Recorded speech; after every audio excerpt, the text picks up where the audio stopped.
Flyover, bridges. Flyover అని ఎందుకు మీకు గుర్తు చేస్తున్నా అంటే, ఒక్కసారి మీరు ఎప్పుడైనా సరే ఫ్లైఓవర్ మీద వెళ్తేప్పుడు ఒకటి గమనించండి.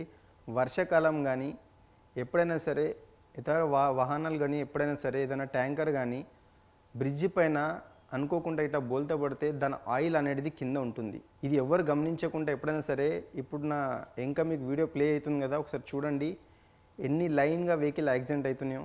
దీంట్లో మన తప్పు కూడా ఉంటుంది. కాబట్టి ఎప్పుడైనా సరే ఫ్లైఓవర్ పైన మనం డౌన్ వెళ్ళేటప్పుడు ఎంతకైనా మంచిది మనము 40 నుంచి 50 స్పీడ్లోనే ఉండాలి. ఎందుకంటే మన కార్లో కంపల్సరీ మన ఫ్యామిలీ కానీ మన ఫ్రెండ్స్ కానీ మనం ఒక పని మీదనే బయలుదేరుతాం. కాబట్టి ఎప్పుడైనా సరే గుర్తుంచుకొని ఫ్లైఓవర్ పైన ఎప్పుడైనా తప్పు చేయకండి. దీంట్లో ఇంకోటి కూడా మిస్టేక్ ఉంటుంది. ఏంటంటే మనకు చలికాలం కానీ వర్షాకాలంలో మబ్బు ఉంటుంది.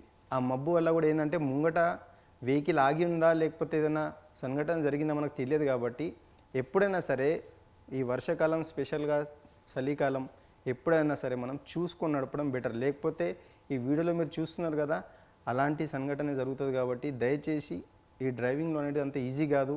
ఎప్పుడైనా సరే సేఫ్ సైడ్గా మీరు డ్రైవర్ని తీసుకెళ్ళడం బెటర్ అనుకుంటాను. Okay, thank you.